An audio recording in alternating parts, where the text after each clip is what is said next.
Hello friends, welcome to Manu motivation. This is the pronoun lecture number 4। ये pronoun का lecture number 4 है। चलते हैं प्रोनाउन की तरफ। प्रोनाउन के जो आगे 3 लेक्चर हम लोग ने पढ़ रखे हैं उनमें हमने क्या क्या सीखा है। उनमें हमने सीखा है कि जो प्रोनाउन है वो नाउन की जगह यूज़ होता है, और एक इम्पोर्टेंट बात यह है कि जहाँ पे प्रोनाउन होगा उसके जस्ट पास नाउन नहीं होगा। ठीक है। और हम लोग ने प्रोनाउन के कुछ टाइप्स भी पढ़ रखे थे, और उन टाइप का एक एक करके अलग से विश्लेषण करना हमारा चल रहा था। तो जो पहला हमारा टाइप था पर्सनल प्रोनाउन। पर्सनल प्रोनाउन की कुछ चीज़ें हम लोग ने सीख ली हैं। पर्सनल प्रोनाउन को आज पूरा करके पजेसिव प्रोनाउन की ओर बढ़ेंगे। ठीक है।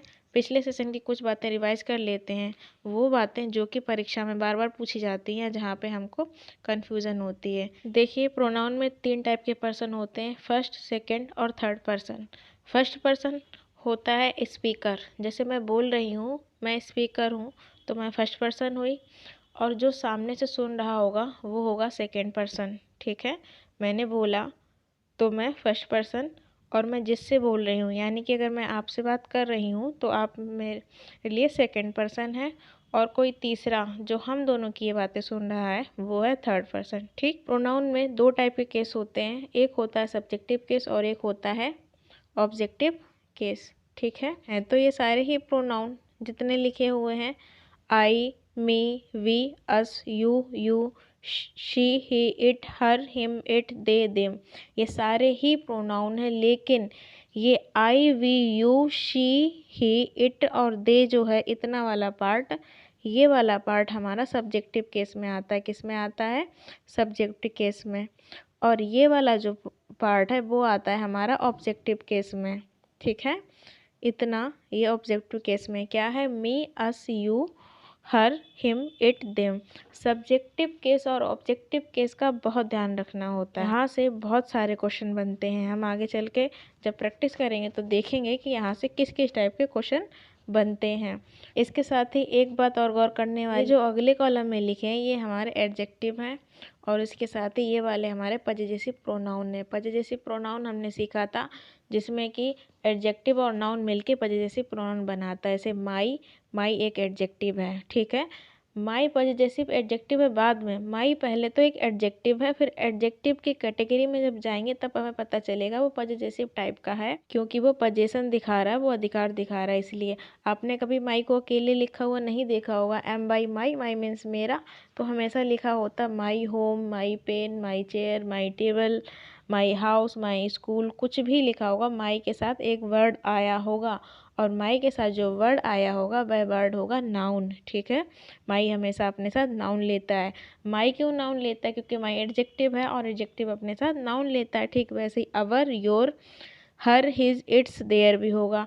ठीक है। कभी हिज अकेला नहीं होता है। His home, his pencil, his pen, his phone, his earphone, कुछ तो होगा इसके साथ। ठीक है। तो इसके साथ कुछ होगा, और कुछ में क्या होगा? नाउन होगा। याद रखिए, पजेसिव एडजेक्टिव हमेशा अपने साथ नाउन लेता है। अब बात आती है पजेसिव प्रोनाउन की। पजेसिव प्रोनाउन जो होता है वो अपने साथ नाउन नहीं लेता है। क्यों? क्योंकि प्रोनाउन तो आया ही नाउन की जगह, इसलिए वह नाउन नहीं लेता है।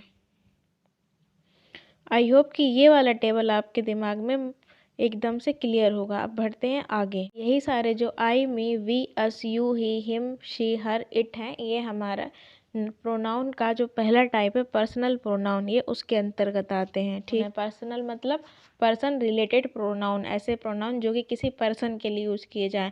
वह पर्सन लड़की भी हो सकती है, लड़का भी हो सकता है। ठीक है। पर्सनल के लिए आप ये मत सोचिएगा कि सिर्फ पुरुषों के लिए यूज़ होगा, नहीं, वो मेल फीमेल किसी के लिए भी यूज हो सकता है। हालांकि हिंदी में उसको पुरुषवाचक सर्वनाम कहते हैं, लेकिन वो किसी के लिए भी यूज़ होता है। ठीक है। पर्सनल प्रोनाउन से रिलेटेड कुछ रूल्स हमने पढ़ रखे थे, उन्हीं रूल को एक सिंगल लाइन में रिवाइज कर लेते हैं। पर्सनल प्रोनाउन से रिलेटेड हमारे पास रूल नंबर 1 है, जब भी हमें कोई फिल इन द ब्लैंक दिया गया होगा उसमें हिज या हर को भरना है। ठीक है। उसमें किसको भरना है? हिज या हर में से किसी एक को भरना है। तो हमेशा हम किसको इम्पोर्टेंस देंगे? हम हमेशा हिज को इम्पोर्टेंस देंगे। जब तक कि नाउन में जेंडर क्लियर ना हो तब तक हम हर को इम्पोर्टेंस नहीं देंगे, ये बात याद रखिएगा। Give importance to his then her. अगर सेंटेंस में जेंडर क्लियर नहीं होगा तो हम हमेशा वहाँ पे हिज को प्रीफरेंस देंगे, ना कि हर को। और ऐसा एक पूरा लंबा सा सेंटेंस बन के आता है और जिसमें कि ऑब्जेक्टिव केस में हर लिखा होता है, जबकि इस पूरे सेंटेंस से कहीं भी जेंडर क्लियर नहीं हो रहा होता है। फिर वो आपसे करेक्शन पूछता है। अगर आप एक बार में पूरा सेंटेंस पढ़ जाएंगे तो आपको कहीं भी उस सेंटेंस में एरर नहीं मिलेगा। लेकिन अगर आपने ये वाला रूल पढ़ा होगा तो आपको पता चलेगा कि वहाँ पे आपको हिज को इम्पोर्टेंस देनी थी, ना कि हर को। आगे जब हम लोग प्रैक्टिस करेंगे तो ये चीज़ें आपको बहुत अच्छे से याद हो जाएंगी। अभी बस आप रूल के साथ चलते रहिए। जब हम प्रैक्टिस करेंगे तो सारे रूल्स हमको खुद ब खुद याद हो जाएंगे, ठीक है। उसके लिए घबराना नहीं है, बस जितना हो सके उतना ट्राई करिए याद करने का। अगर नहीं याद होता है तो भी कोई दिक्कत वाली बात नहीं। पर्सनल प्रोनाउन में रूल नंबर 2 जो देखा था वो था फर्स्ट, सेकंड और थर्ड पर्सन से रिलेटेड, जिसमें कि जब भी एक ही सेंटेंस में हमें तीनों का यूज़ करना हुआ या किन्हीं दो का यूज़ करना हुआ तो पहले तो हम ये देखेंगे कि ये बात किस सेंस की हो रही है, गुड सेंस की बात है या बैड सेंस की बात है। मतलब कुछ अच्छी बात की जा रही है, पॉजिटिव बात की जा रही है तो हम हमेशा सेकेंड पर्सन, फिर थर्ड पर्सन और उसके बाद फर्स्ट पर्सन को रखेंगे। ऐसे समझिए कि आप और आपका जो पक्का दोस्त वो और उसका पड़ोसी, 3 लोग खड़े हुए हैं। अगर अच्छा काम हुआ है तो सबसे पहले आप जो आपके पास में आपका दोस्त है आप उसको इम्पोर्टेंस देंगे, उसके बाद उसके बगल वाले को दे देंगे और खुद पे लेंगे बाद में, जिससे कि आप एरोगेंट ना लगे। ऐसा ना लगे कि आप बहुत घमंडी हैं। ऐसे नहीं, लोग बोलते हैं कि हाँ मैंने ये काम किया, तो मैंने काम नहीं किया। हम सबको क्रेडिट देने के बाद अपना क्रेडिट लेते हैं, ठीक। और जब भी कभी बैड सेंस की बात हो तब आप बिहेव करिए एक जिम्मेदार पर्सन की तरह। सबसे पहले खुद पे ले लीजिए, इसका मतलब फर्स्ट पर्सन सबसे पहले यूज़ होगा, उसके बाद सेकंड पर्सन और उसके बाद थर्ड पर्सन। क्या आपने एक बात नोटिस करी इसमें, ये जो 2 3 का सीक्वेंस है ये सेम ही रह रहा है। कौन बदल रहा है? वन अपनी जगह बदल रहा। अच्छा काम हुआ तो ये पीछे बैठ गया और जब बुरा काम हुआ तो ये आगे बैठ गया। बुरा काम हुआ तो 1 2 3 और अच्छा काम हुआ तो 2 3 1। बस 1 अपनी जगह बदलेगा, बाकी 2 3 वैसे ही रहेंगे। अगर किसी सेंटेंस में फर्स्ट पर्सन है ही नहीं और क्या है, सेकंड पर्सन और थर्ड पर्सन है, तो हम आराम से यूज कर लेंगे पहले सेकंड और फिर थर्ड, चाहे बैड सेंस की बात हो चाहे गुड सेंस की बात करी जा रही हो। अब आता है हमारा रूल नंबर 3, और जो रूल नंबर 3 है वो है रटने वाला रूल। हमारे इंग्लिश में कई सारे रूल ऐसे आएंगे जो रटने वाले होंगे। कुछ फिक्स वर्ड होते हैं जिनको हमें रटना पड़ता है। क्यों रटना पड़ता है? क्योंकि उनसे रिलेटेड एग्जाम में क्वेश्चन बनता है। उनसे रिलेटेड कोई ना कोई एक नियम होता है और एग्जाम में उसी नियम को वायलेट करके एक सेंटेंस बना दिया जाता है और आपसे एरर फाइंड आउट करवाई जाती है। तो हमारा रूल नंबर 3 है बिटवीन एंड। देखिए बिटवीन और एंड का पेयर होता है एक साथ में, तो बिटवीन एंड और इसके अलावा ये जो कॉमा से सेपरेट हुए सारे अलग अलग वर्ड हैं। Between and, but, except, let, like, ये सारे जो वर्ड हैं ये क्या करते हैं, अपने साथ हमेशा ऑब्जेक्टिव केस का प्रोनाउन लेते हैं। कौन सा प्रोनाउन? ऑब्जेक्टिव केस का प्रोनाउन। मतलब इन वर्ड के जस्ट बाद आप जो है ही का यूज़ नहीं कर सकते, आपको यूज करना है हिम का, ठीक है। आप ही का यूज़ नहीं कर सकते, आपको हिम का यूज़ करना है। आप शी का यूज़ नहीं कर सकते, आपको हर का यूज़ करना है। आप आई का यूज़ नहीं कर सकते, आपको मी का यूज़ करना है। आप वी का यूज़ नहीं कर सकते, आपको अस का यूज़ करना है। बात समझ में आ रही है? ये वाला यूज़ नहीं होगा, ये वाला यूज़ होगा। मतलब आपको ऑब्जेक्टिव केस लेना है, सब्जेक्टिव केस नहीं लेना है। ये चीज़ और क्लियर होगी आगे, हम इनके एग्जाम्पल्स देखने वाले हैं। अब देखते हैं हमारा रूल नंबर 4। रूल नंबर 4 क्या बोल रहा है? After it if there is any form of be. अब देखिए फॉर्म ऑफ बी क्या होती है। हमारे जो सेंटेंस हैं उसमें से हमारा जो प्रेजेंट और पास्ट सेंटेंस, प्रेजेंट में क्या आता है? इज, एम, आर, और पास्ट के लिए वाज, वर। ये सारी क्रियाएं कौन सी होती हैं? फॉर्म ऑफ बी बोलते हैं इन्हें। इन्हें वर्ब की बी फॉर्म कहते हैं, वर्ब की बी फॉर्म। तो ये वर्ब की बी फॉर्म है, ठीक है। तो रूल हमसे बोल रहा है कि जब भी कभी इट का यूज़ हुआ हो और उसके जस्ट बाद वर्ब की बी फॉर्म आई हो, इज आई हो, एम आई हो, आर आई हो या वाज वर कुछ भी आई हो, उसके बाद अगर हमें क्या करना है, प्रोनाउन का यूज़ करना है। अगर प्रोनाउन नहीं आया तो कोई बात ही नहीं है, इट इज़ राम ऐसे भी तो लिख सकते हैं, इट इज़ मोहन ऐसे भी तो लिख सकते हैं। लेकिन अगर राम और मोहन को मान लो हटा दिया वहाँ से, उसने कहा हमें तो प्रोनाउन यूज़ करना है, सेंटेंस में प्रोनाउन डाल के दिया, तो प्रोनाउन हमेशा नॉमिनेटिव केस का होगा। अब आप कहेंगे नॉमिनेटिव क्या होता है? नॉमिनेटिव मतलब सब्जेक्टिव, ठीक है। नॉमिनेटिव और सब्जेक्टिव एक ही बात है। ऑब्जेक्टिव के लिए बस एक ही वर्ड यूज़ करते हैं, ऑब्जेक्टिव केस, और जबकि सब्जेक्टिव केस के लिए एक वर्ड आता है जिसको कहते हैं नॉमिनेटिव केस, ठीक है। तो हमेशा नॉमिनेटिव केस का प्रोनाउन आएगा, यानी कि सब्जेक्टिव केस का प्रोनाउन आएगा। इट इज़ के बाद आप हिम नहीं लिख सकते, आपको ही लिखना होगा। आप हर नहीं लिख सकते, आपको सी लिखना होगा। अभी जो ऊपर हमने रूल पढ़ा है ना, उसका जस्ट अपोजिट यहाँ पे हमें देखना है। तो एक बार फिर से रिवाइज करते हैं रूल नंबर 3 को। बिटवीन एंड के साथ, बट के साथ, एक्सेप्ट के साथ, लेट के साथ, लाइक के साथ, ये सारे वर्ड के साथ हमेशा ही क्या होगा? ऑब्जेक्टिव केस का प्रोनाउन आएगा। Let, like, except, but, between and, ठीक है। आगे और भी ऐसे वर्ड मिलेंगे तो हम उनको भी इसी रूल में ऐड कर लेंगे, लेकिन अभी के लिए हमारे पास इतने ही वर्ड हैं, between and, but, except, like, let और लाइक, ठीक। अब चलिए let's have some practice now, देखते हैं किसने कितना सीखा है। तो पहला सेंटेंस है हमारा लेट ही और हिम, आपको एक चूज करना है इनमें से, या तो ही या तो हिम। डू दिस वर्क, तो अभी अभी रूल पढ़ के आए हैं कि लेट के बाद कभी भी जो प्रोनाउन आएगा वो कैसा आएगा? वो ऑब्जेक्टिव केस का आएगा, ना कि सब्जेक्टिव केस का। तो हम इसको ही को यहाँ से हटा देंगे, यानी कि यहाँ हमारा एरर है। कभी भी ऐसा मिल जाए let he do this work, तो आप तुरंत उस सेंटेंस में करेक्शन कर सकते हैं। लेट ही नहीं आएगा, वहाँ पे लेट हिम आएगा, क्योंकि let, light, but, except, between and, ये सारे वर्ड क्या लेते हैं अपने साथ?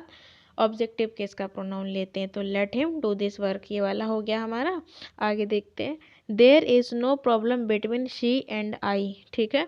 देखिए बिटवीन और एंड एक साथ आया है, बिटवीन और एंड का पेयर होता है, और बिटवीन और एंड के साथ क्या यूज़ होता है? ऑब्जेक्टिव केस का प्रोनाउन। तो यहाँ पे करेक्शन करिए, between her and me, there is no problem between her and me, दोनों जगह हम करेक्शन करेंगे। शी एंड आई को शी की जगह हर लिखेंगे और आई की जगह मी लिखेंगे। अगला है everybody attended the party except he या हिम। एक तो होता है एक्सेप्ट, जिसका मतलब होता है स्वीकार करना, और एक होता है एक्सेप्ट। ये एक्सेप्ट जो है इसका मतलब होता है के अलावा। तो एवरीबडी अटेंडेड द पार्टी का मतलब है कि हर कोई पार्टी में आया था, एक्सेप्ट ही या हिम, किसके अलावा? उसके अलावा हर कोई पार्टी में आया था। तो आप चूज करिए, ही को लिखेंगे या हिम को लिखेंगे? हम हिम को लिखेंगे, यहाँ पे ही को प्रेफरेंस नहीं देंगे। अगला है शी लाफ्ड एट आई, ठीक है। तो यहाँ पे एट लिखा हुआ है, और एट एक प्रीपोजिशन है। प्रीपोजिशन के बाद जब भी प्रोनाउन आता है तो किस केस में आता है? ऑब्जेक्टिव केस में आएगा, इसलिए यहाँ पे हम मी लिखेंगे। अगला देखते हैं everybody but her was present in the class. अभी अभी जो रूल पढ़ा उसमें बट वर्ड भी था, तो बट के बाद हमेशा कौन सा प्रोनाउन आएगा? ऑब्जेक्टिव केस का आएगा। तो देखो यहाँ पे तो ऑब्जेक्टिव केस का ही रखा है, everybody but her was present in the class, का मतलब ये वाला सेंटेंस हमारा सही निकल गया। अगला है let I do this work, तो लेट के बाद ऑब्जेक्टिव केस का प्रोनाउन आएगा, ना कि सब्जेक्टिव केस का। आई है सब्जेक्टिव केस का या नॉमिनेटिव केस का प्रोनाउन, इसलिए हम यहाँ से आई को रिप्लेस करेंगे मी से, ठीक है। Let me do this work. अगला है I like she very much, मैं उसे पसंद करती हूँ बहुत ज़्यादा, मैं उसे बहुत ज़्यादा पसंद करती हूँ। तो उसके लिए क्या यूज़ होगा? I like her very much. Her क्यों लगेगा? क्योंकि लाइक के बाद हमेशा ही कौन सा आएगा? ऑब्जेक्टिव केस का प्रोनाउन आएगा, ठीक। नेक्स्ट है she is a friend of I, she is a friend of I. जैसे ऊपर एट के बाद प्रोनाउन ऑब्जेक्टिव केस का लिया था, वैसे ही के बाद हम ऑब्जेक्टिव केस का प्रोनाउन लेंगे। She is a friend of me, क्योंकि ये सारे प्रीपोजिशन है, याद रखिएगा।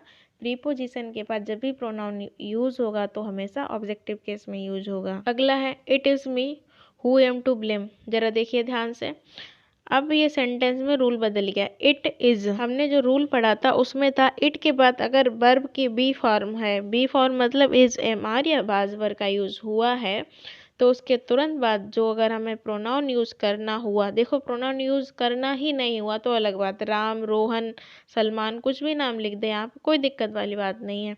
लेकिन अगर उसने प्रोनाउन का यूज़ किया तो वो कभी भी ऑब्जेक्टिव केस का प्रोनाउन नहीं कर सकता, उसको सब्जेक्टिव केस का प्रोनाउन यूज़ करना होगा। तो यहाँ पे क्या होगा, माई के हिसाब से आई लगेगा। अगला देखिए, it was him who gone there, ये वह था जो वहाँ गया था, तो हिम नहीं होगा वहाँ पे, क्या होगा, he. It was he who gone there. Slide में हम लोग इट के यूज़ देख लेते हैं। इट का यूज़ वैसे तो सभी को आता है, बस हम एक बार साथ मिलकर रिवीजन कर रहे हैं। इट का यूज़ हम लोग कहाँ करते हैं, इट का यूज़ हम करते हैं टाइम बताने के लिए। जैसे अगर किसी ने टाइम पूछा कि कितना बज रहा है, तो हम बताएंगे इट इज़ वो क्लॉक, 5 बज रहा है। तो टाइम बताने के लिए, वेदर बताने के लिए इट इज़ रैनिंग, टेम्परेचर बताने के लिए, डिस्टेंस बताने के लिए, नेचुरल थिंग्स जो रहती हैं उन सब के साथ हम इट का यूज़ करते हैं, ठीक है। Time, weather, temperature, distance, natural things, ये सारी ही चीज़ों के साथ इट लगाते हुए हम अपने स्कूल टाइम से आए हुए हैं, ठीक है। अगर आप में से किसी को क्लियर ना हो तो जब हम आगे और सेशन पढ़ेंगे तो ये चीज़ें और अच्छे से क्लियर हो जाएंगी, डरने की ज़रूरत नहीं है। तो टाइम, वेदर, टेम्परेचर, डिस्टेंस और नेचुरल थिंग्स के साथ इट का यूज़ करते हैं। उसके साथ ही हम लोग किसी भी एनिमल के बारे में बात करेंगे, एनिमल के सेंस में यह लिखना होगा तो हम इट का यूज़ करेंगे। किसी नॉन लिविंग थिंग्स के साथ होगा तो इट का यूज़ करेंगे। इसके अलावा किसी कंट्री के साथ और किसी शिशु के साथ, किसी बच्चे के साथ, इन्फेंट मीन्स शिशु या बच्चा होता है, छोटा जो बच्चा रहता है, उसके लिए भी हम इट का यूज़ करते हैं, ठीक है। अगर कोई पूछे इट का यूज़ कहाँ करते हैं तो सीधा नॉन लिविंग थिंग्स मत कहना, क्योंकि एनिमल के साथ भी यूज़ होता है, एनिमल एक लिविंग थिंग है, और तो इन्फेंट के साथ भी इट का यूज़ होता है, नॉन लिविंग थिंग के साथ तो होता ही है, साथ ही कंट्री के साथ भी इट का यूज़ करते हैं। तीसरा इट का यूज़ है इन्फिनेटिव और जीरंड या फिर क्लॉज में यूज़ होता है। तो इन्फिनेटिव, जीरंड या क्लॉज वाला जो इट का यूज़ है वो हम आगे आने वाले सेशंस में देखेंगे जब हम इन्फिनेटिव, जीरंड को पढ़ेंगे। अभी चौथा देखते हैं, इट का यूज़ जो है वो एज अ सब्जेक्ट भी यूज़ होता है। It as a subject use होता है, और जब ये एज अ सब्जेक्ट यूज़ होता है तो ये एम्फेसाइज करता है नाउन या प्रोनाउन को। जैसे हमने पिछले सेंटेंस पढ़े थे ना, इट इज़ आई, तो ये कौन, ये मैं हूँ, इट इज़ आई, ये मैं हूँ, तो ये एम्फेसाइज कर रहा है, दबाव डाल रहा है, तो ये एम्फेसाइज कर रहा है, दबाव डाल रहा है, ये मैं हूँ। या यह राम है, इट इज़ राम, ठीक है, तो ये राम पर दबाव डाल रहा है, इसलिए ये एक एम्फेसाइजिंग प्रोनाउन के जैसे भी। यहाँ से क्वेश्चन नहीं बनेगा आपका, ये बस आपके बेसिक नॉलेज के लिए है। तो हमारा पर्सनल प्रोनाउन कंप्लीट हुआ यहाँ से। अब बारी आती है पजेसिव प्रोनाउन की। पजेसिव प्रोनाउन कौन कौन से होते हैं, mine, ours, his, hers, theirs, ठीक है। अब पजेसिव प्रोनाउन को हम नेक्स्ट क्लास में कंटिन्यू करेंगे। तब तक के लिए goodbye, take care and thanks for watching the session.